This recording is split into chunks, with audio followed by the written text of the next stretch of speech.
Shalom, shalom, shalom. Que le Seigneur Dieu vous bénisse, que le Seigneur Dieu soit avec nous. Nous sommes là encore une fois dans notre moment de partage de la parole de Dieu. Nous, c'est Serge Kenga Ministry. Nous venons pour partager la parole de Dieu pour ceux qui aiment la parole de Dieu, pour ceux qui aiment grandir, croître la parole de Dieu, mettre la parole de Dieu au centre de leur vie. Et là, nous sommes venus encore une fois avec une pensée que le Seigneur Dieu a placée dans nos cœurs. Vous savez, la vie chrétienne, il y a des générations qui se succèdent. Il y a de ceux qui sont de grandes personnes, il y a de ceux qui sont de petites personnes, c'est-à-dire il y a des vieux et il y a des petits. Quand je dis des vieux et des petits, je suis en train de voir le père et le fils. Alors, il y a le père dans le ministère et puis il y a le fils dans le ministère.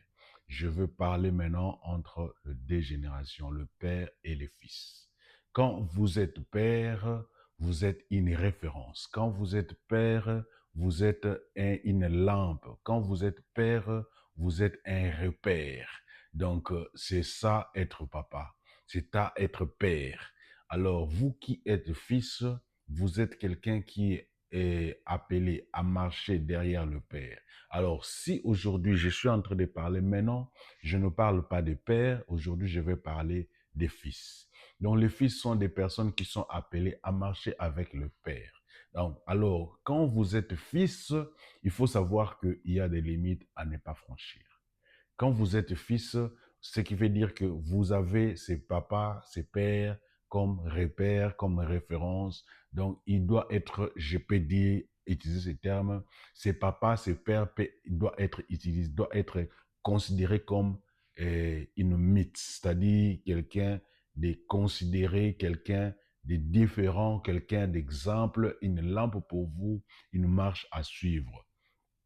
Alors maintenant, quand je suis en train de parler sur les fils, je suis en train de voir des choses que les fils ne doivent pas faire. Alors, il y a des limites dans la vie qu'il ne faut pas franchir quand vous êtes fils. Alors, quand vous êtes fils, il y a des choses à ne pas faire à l'égard de père. Alors, votre père doit être considéré comme quelqu'un d'exemple ou soit d'exceptionnel. Vous savez, dans la vie normale, on a toujours la tendance, moi je me souviens quand j'étais enfant, et je le vois aussi avec mes enfants me demandent des choses et pour eux, ils se disent que c'est papa est capable de les faire.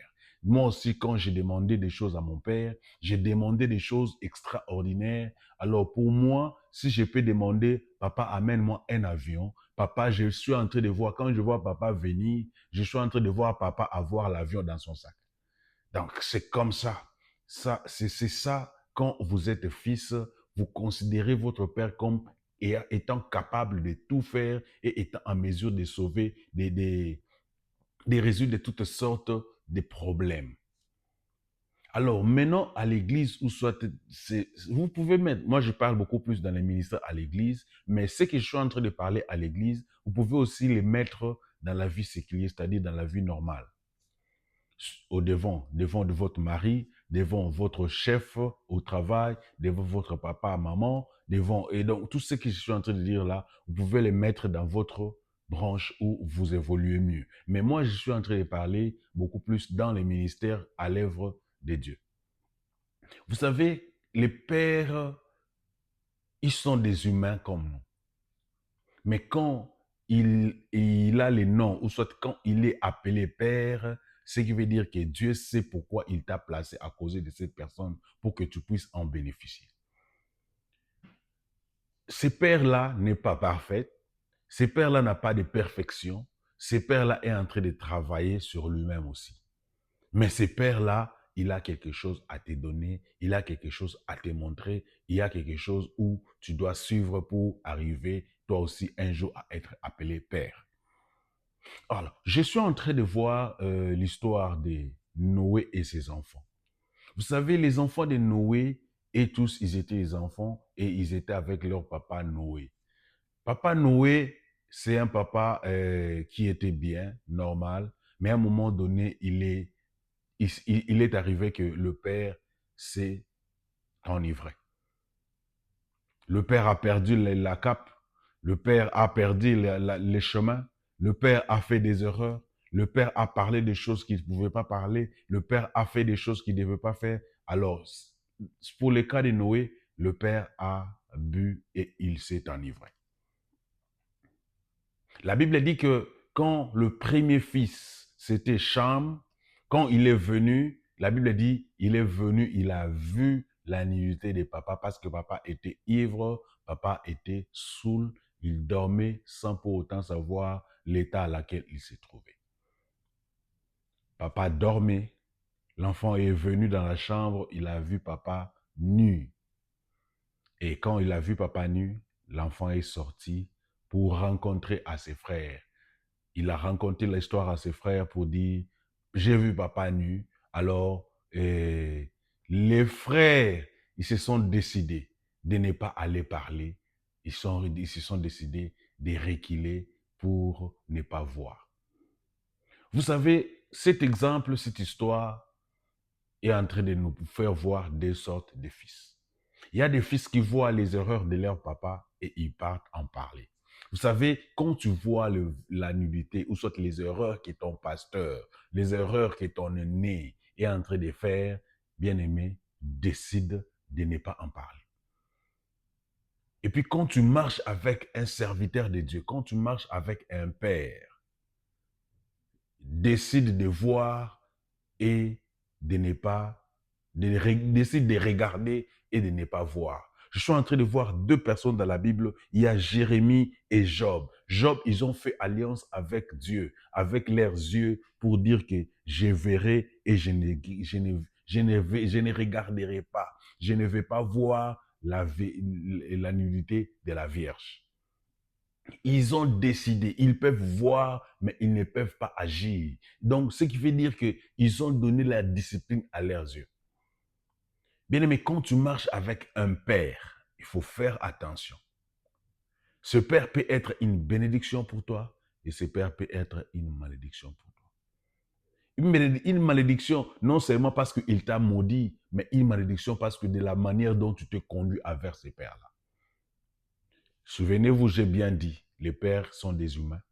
Ils ont des erreurs. Tu peux remarquer sur ton père ou soit sur ton père des erreurs, des choses à reprocher à ton père. Parce que oui, c'est vrai, il a commis ces erreurs-là. Oui, c'est vrai, il a parlé mal. Oui, c'est vrai, il s'est mal comporté. Oui, c'est vrai, il a mal parlé. Oui, c'est vrai, il a pris des décisions qui n'étaient pas correctes. Mais attention, il est père. Quand on est père, on est une référence et on a l'étoile que le Seigneur a placée en lui. Alors, il faut faire attention. Quand tu es enfant, quand tu es disciple de quelqu'un, quand tu es derrière quelqu'un, il faut faire attention à ne pas voir sa nudité. Quand tu t'approches beaucoup plus de la personne, c'est alors que tu vas connaître ou soit tu vas savoir les défauts plus de cette personne-là. Quand je suis éloigné de toi, tu ne sauras pas mes défauts. Mais quand je m'approche de toi, quand tu t'approches de moi, quand on vit ensemble, on fait des choses ensemble, tu es toujours dans mon cercle, tu es toujours dans ce que je fais, tu es toujours dans... Donc, tu peux venir à la maison, tu vois comment je me bats avec ma femme, tu vois comment j'écris sur ma femme, sur mes enfants, tu vois comment je fais des choses. Tu vas te familiariser et ne t'habitue pas à ça. C'est un piège. Il faut faire attention. C'est pourquoi moi, j'ai toujours, oui, les soucis. Je décide toujours de ne pas beaucoup plus fréquenter mon père. Je refuse. Ce n'est pas parce que je ne veux pas. J'ai besoin d'être avec lui. Je ne veux pas. C'est pas parce que je refuse ou soit je ne veux pas. Non, je le veux, mais sauf que je ne veux pas voir ses faiblesses. Parce que il faut faire attention. Le fait de voir les faiblesses de la personne, tu risques de commencer à commenter là-dessus. J'ai toujours regardé des films, mais tu verras deux personnes en train de marcher, mais l'autre dit, mais pourquoi tu m'as caché cela? Pourquoi tu ne me l'as pas dit? Il dit, il serait mieux de ne pas te le dire pour que tu aies moins à dire. Il est mieux de ne pas savoir pour ne pas avoir quoi dire. Mais c'est un piège de savoir et de vouloir garder, parce que tu seras toujours tenté à en parler. Donc là, je suis en train de parler sur les enfants. Il y a des types de pères, il y a des types des enfants, pardon. Les enfants du genre Cham et les enfants du genre Sem et Japhet. Japhet et Sem, et ils ont entendu, ils savaient que leur papa était nu, mais ils ne sont pas venus devant. En marchant, en regardant, mais la Bible dit, ils sont en train de marcher en reculant. Ils reculent pour ne pas voir. Ils savent que papa est nu, mais ils se sont décidés de ne pas voir. Mais combien de fois toi, combien de fois nous, quand on entend que papa est tombé en scandale, que papa a fait ceci, et laisse-moi voir la vidéo, laisse-moi regarder, qu'est-ce qu'il a dit? Tu veux en savoir plus? Et ils n'ont pas voulu savoir plus. La Bible dit, ils sont reculés. Ils ont reculé et ils ont couvert la nudité de papa. Vous savez, il y a des endroits où il ne faut pas marcher par devant. Il y a des endroits où il faut marcher par derrière pour ne pas voir. Quand vous êtes fils, il faut faire attention. Vous avez un père, vous avez un repère, vous avez une lampe. Regarde beaucoup plus les qualités de cette personne-là. Et même si tu connais les faiblesses de la personne, fais attention de ne pas en parler. Joue à l'aveuglette, joue à l'aveuglette, joue au muet, joue à quelqu'un qui ne connaît pas et qui ne voit pas. Il faut faire attention parce que c'est un piège.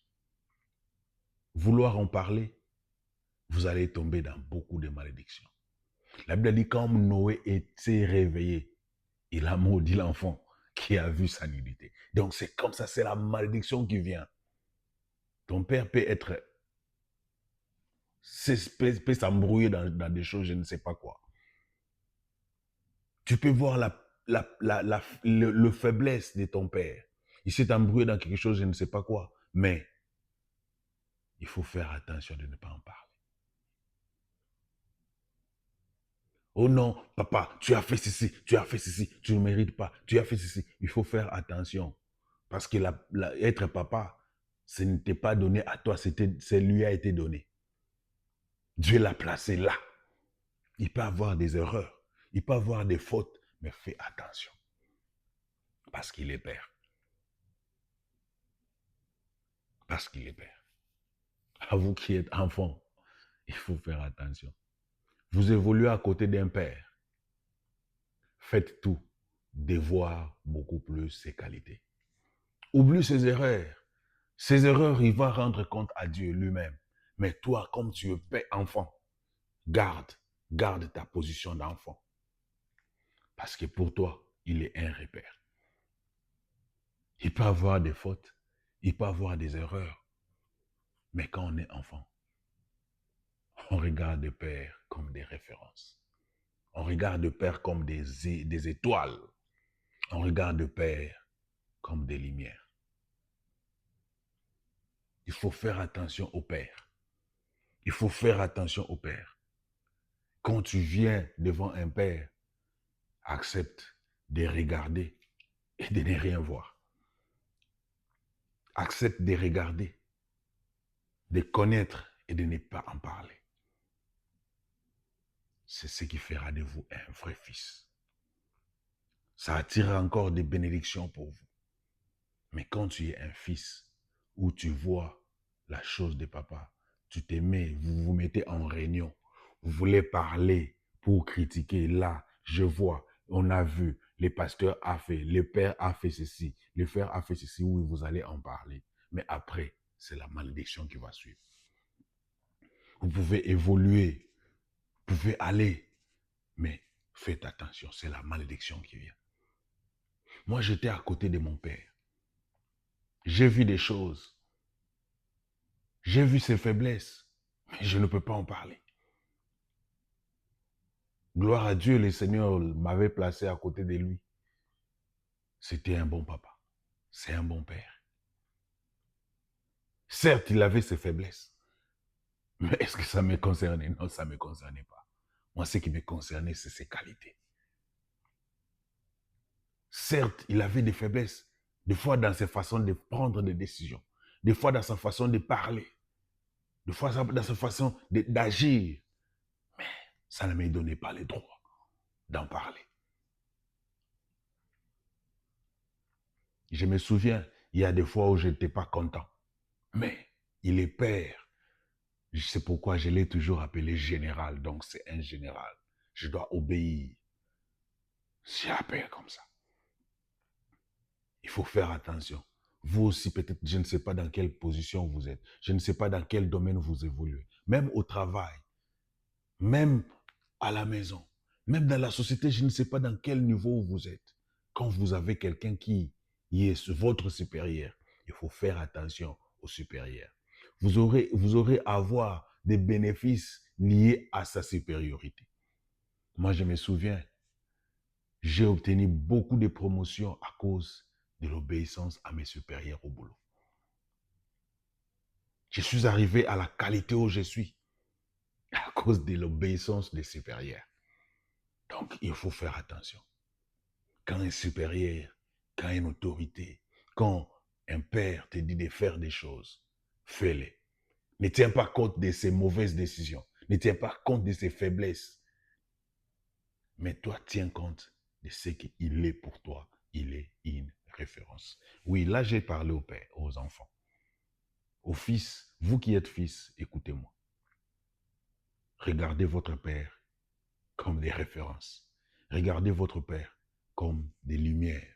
Regardez votre père comme votre lampe. Que mon Seigneur Dieu vous bénisse, vous qui êtes fils, vous qui êtes enfants. Nous qui êtes enfants, nous bénissons Dieu d'être dans cette position d'enfant.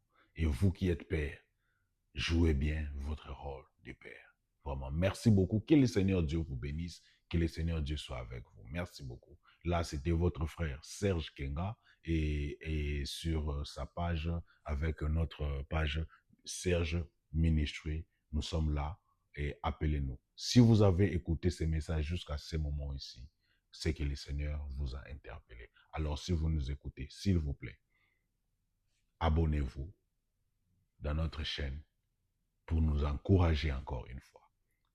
Partagez, aimez et likez, donnez vos commentaires. Ça nous fera vraiment du bien dans le nom de Jésus. Vraiment, merci beaucoup pour votre soutien au nom de Jésus. Amen.